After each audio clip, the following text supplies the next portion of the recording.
Mesdames et messieurs, bonsoir. On se retrouve dans cette nouvelle édition de 22 heures. Voici les titres de ce soir.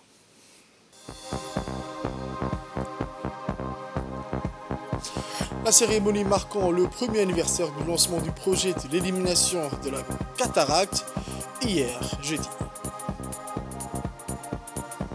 Au Nouvelle mondial, l'Union européenne doit suspendre ce lien avec Israël. Les détails dans cette édition de ce soir.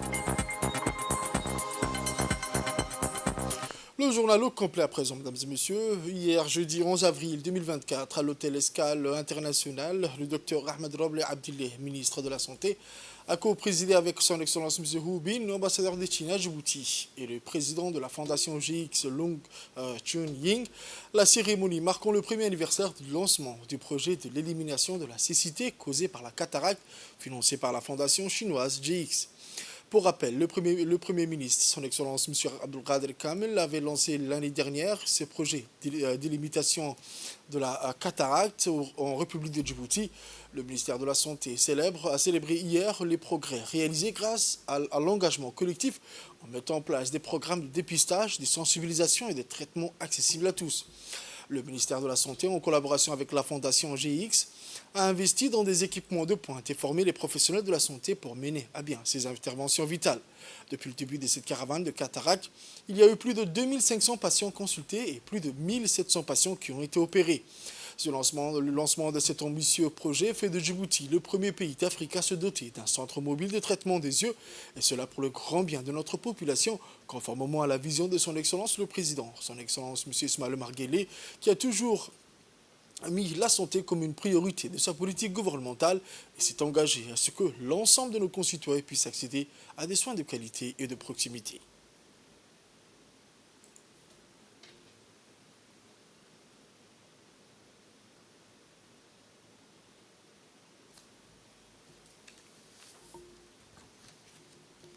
Le président de la Fondation GX Long en chinois a exprimé sa gratitude au ministère de la Santé de Djibouti, à l'ambassade de Chine à Djibouti également.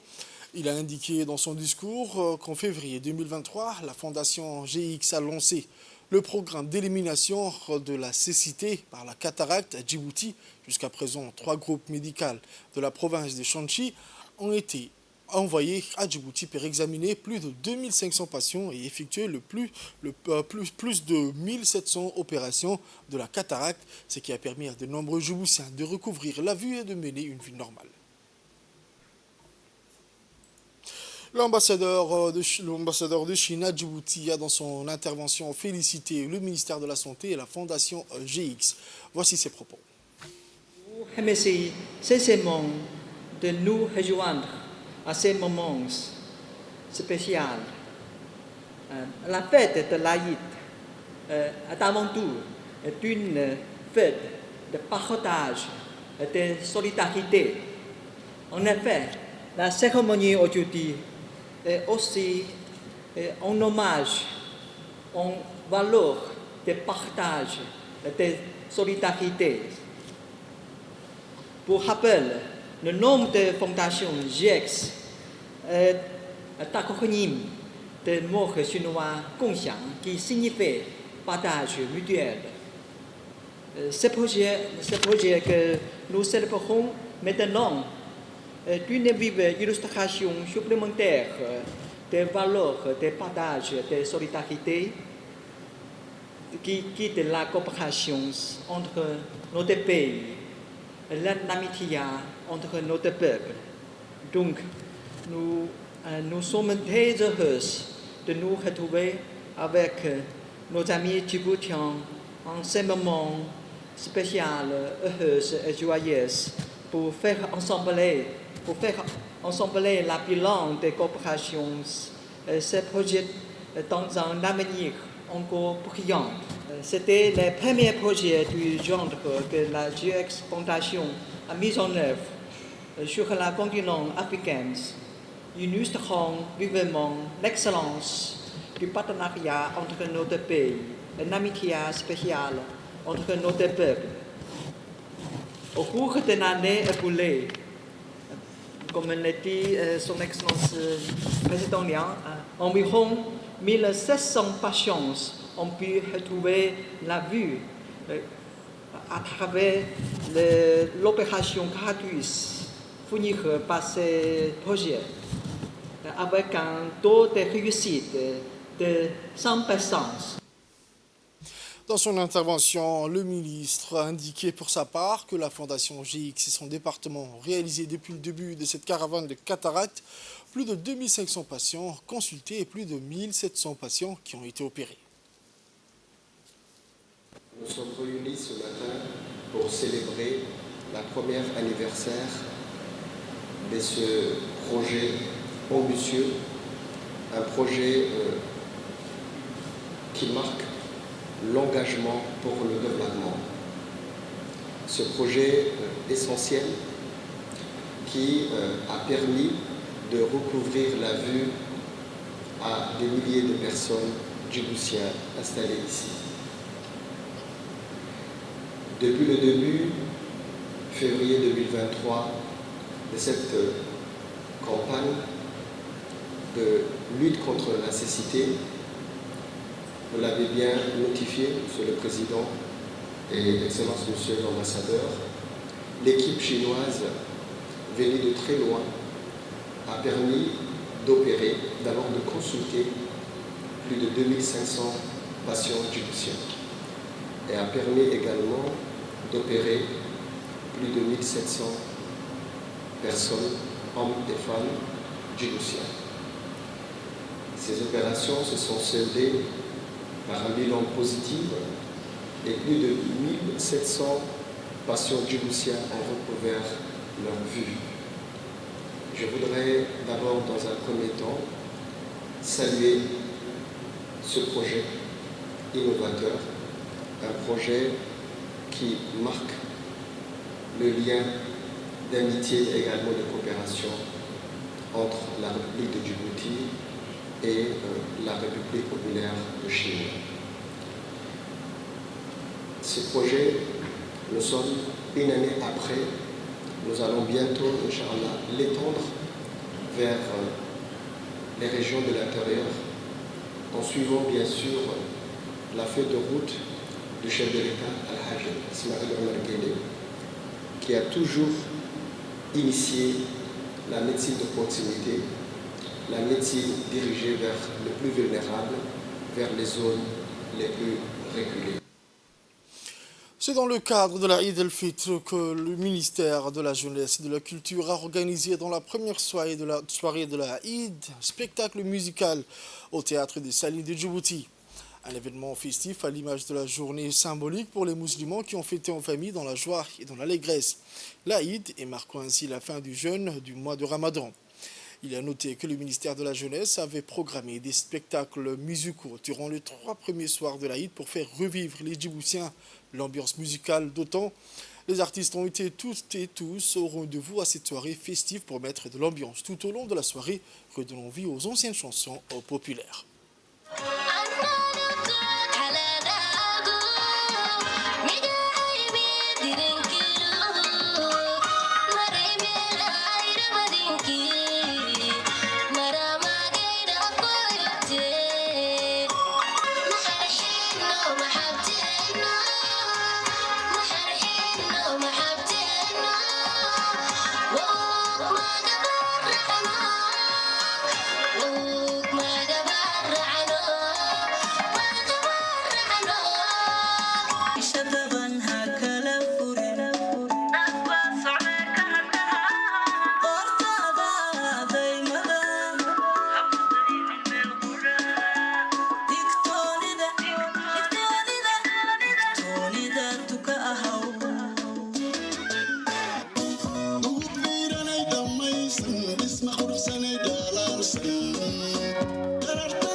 Grand format dès ce soir, grand format sur la numérisation des archives. Ces numérisations de ces archives administratives initiées par une décision politique forte dépassent la simple modernisation des méthodes de conservation. Historiens, chercheurs, étudiants et grand public pourront explorer ces documents avec facilité, découvrant ainsi les décisions politiques, les lois et les événements historiques qui ont façonné notre pays. Voici un mag de la rédaction. Ce facteur implacable qui façonne et transforme toute chose ne laisse rien résister à sa course folle. Les montagnes s'érodent, les empires s'écroulent. Face à lui, les œuvres humaines semblent dérisoires. Au cœur de cette réalité, les archives de la République de Djibouti se dressent comme des gardiennes silencieuses de notre histoire. Elles portent en elles les fragments du passé, les témoignages des générations passées et les fondements de notre société. Cependant, le temps les soumet à une inexorable destruction. Ces précieux vestiges de notre mémoire collective sont les gardiennes de notre identité nationale. Elles renferment les décisions politiques, les lois, les échanges diplomatiques qui ont façonné notre destin. Elles sont le reflet de notre évolution, de nos triomphes et de nos erreurs. Conscient de leur importance, la numérisation des archives de l'administration a été une décision politique majeure, initiée par le chef de l'État. Cela a marqué une étape essentielle de la préservation de notre patrimoine national, en commençant par le journal officiel de la République. Il s'agissait de témoigner ainsi la reconnaissance de l'importance de ces documents pour notre nation. De ce fait, cette démarche va permettre d'assurer la conservation à long terme de ces archives face aux menaces du temps et des conditions environnementales. Elle va offrir également une solution efficace pour préserver les documents fragiles et précieux qui pourraient se dégrader irrémédiablement. En rendant ces archives accessibles sous forme numérique, il s'agira de mettre à la disposition du public une nouvelle opportunité pour la recherche, l'enseignement et la diffusion des connaissances. Historiens, chercheurs, étudiants et grand public pourront ainsi explorer ces documents avec facilité, découvrant ainsi les décisions politiques, les lois et les événements historiques qui ont façonné notre pays. En d'autres termes, cette démarche reflète également un engagement en faveur de la transparence et de la démocratie. En mettant à disposition ces archives, le gouvernement montre une fois de plus sa volonté de rendre des comptes et permettre à chacun de mieux comprendre le fonctionnement de l'administration et les décisions prises par le pouvoir public, toujours au service du citoyen. Par ailleurs, la numérisation des archives administratives initiée par une décision politique forte dépasse la simple modernisation des méthodes de conservation. Elles incarnent l'engagement envers la préservation de notre héritage collectif, la diffusion du savoir et le renforcement de la démocratie.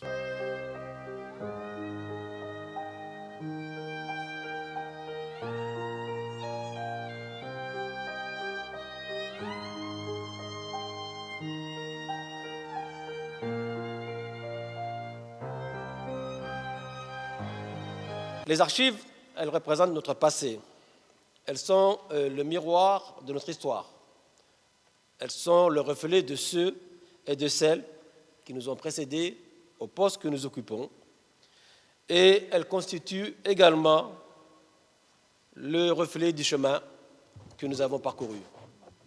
Chaque courrier, chaque note, chaque correspondance, chaque rapport constitue donc une pièce et du puzzle que constitue l'identité de notre administration. L'histoire dont souvent nous parlons n'est pas ou ne représente pas toujours ce qui s'est passé, mais elle est plutôt ce dont nous nous rappelons. Et en cela, les archives ont leur importance. Cet acte illustre bien un engagement concret envers la préservation de notre histoire et de notre riche patrimoine culturel. En nous confiant ces archives, la présidence contribue de manière significative à l'accomplissement des missions assignées à mon département et plus particulièrement à l'ANPC.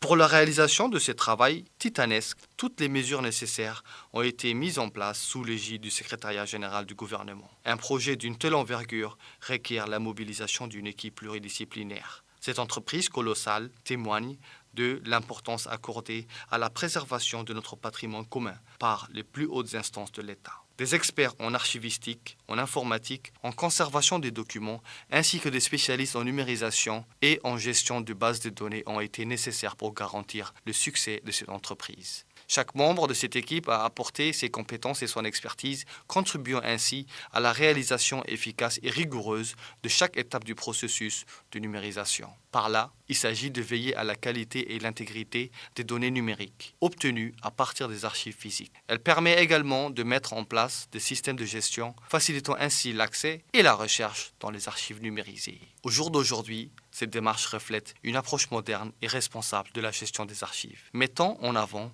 les meilleures pratiques et les technologies les plus avancées pour garantir la conservation et l'accessibilité à long terme de notre patrimoine national. Cette initiative du président de la République visant à numériser les documents de l'administration représente un pas significatif vers la préservation et l'accessibilité de notre patrimoine national. Grâce à cette démarche, les archives de l'administration, débutant par le journal officiel de la République, seront préservées de manière pérenne, tandis que leur mise à disposition sous forme numérique permettra à un large public de les explorer et de les étudier facilement. En adoptant une approche moderne et responsable de la gestion des archives, le gouvernement aujourd'hui témoigne de sa reconnaissance, de l'importance de ces documents pour notre société et de sa volonté de promouvoir la transparence, la recherche et la démocratie. Aujourd'hui, cela témoigne de la capacité de l'État à s'adapter aux défis contemporains tout en préservant notre héritage historique. Elle incarne un engagement envers la préservation de notre identité nationale. C'est dans le cadre des festivités de la Eid el-Fitr que les lieux de loisirs et les parcs de la capitale Djibouti ont accueilli des familles célébrant avec leurs proches le deuxième jour de la Eid el-Fitr.